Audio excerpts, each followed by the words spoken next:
I'm Tom for Do-It-Yourself Home Automation, and this is a look at how to choose the proper Dr. Brown's nipple for the bottles for your baby depending on their age.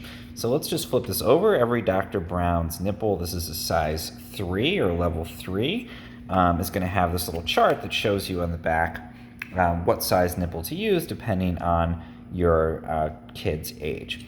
So the first one is this pink level, which is a preemie. So that's if you have a preemie, obviously. So some baby that was born prematurely or is really on the small side, and it's going to be the slowest flowing nipple in their line. So that's great if you really want to be able to still feed, but you have a very tiny baby who's either premature or is on the definitely smaller side. For most people, the first one they're going to start with is a level 1. That is for a newborn, and it has, again, a pretty low flow. So if you're feeding very small quantities, that's important. 1 ounce, 2 ounces at a time. You really don't want to be overwhelming them when they're just learning how to feed. So this is great to start out with. Usually you can keep going with the level 1 for a little while until they really get settled into it. Level 2 is for 3 months plus. So this is going to speed up a little bit, and that just speeds up the feeding, means that it's easier to get a whole bottle down. If it's 2 ounces to 4 ounces, I would say is reasonable to do through this level 2 nipple, 3 months. Level 3 nipple starts up at 6 months. So if your kid is 6 months, then this is a good one to use. I actually think you can stick with this for a while longer, all the way up to a year.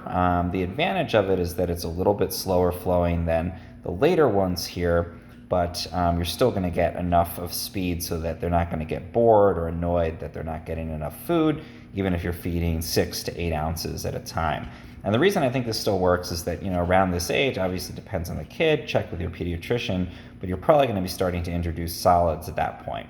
So they're not going to be drinking as much formula, and the speed of the flow is not as important. And I find that having a level 3 is a good balance because you're still able to feed the amount of formula that you need to, but you're not going to overwhelm them. You're not going to end up creating spit up or colic by having them inhale too much too quickly or drink too much too quickly of the formula.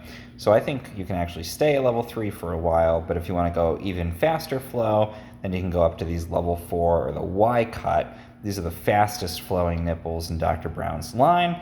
And this is for, if you're feeding a 9-month-old or older, even up to toddler age, if they're still drinking formula, maybe you're feeding them 8 ounces at a time. If you tried to do that with a level 2 nipple, it would take forever. They'd get frustrated.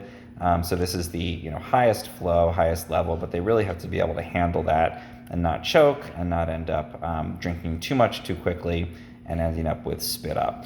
So when in doubt, stick with level 3 for a while longer once your kid is 6 months and start to introduce those solids if your pediatrician says it's okay.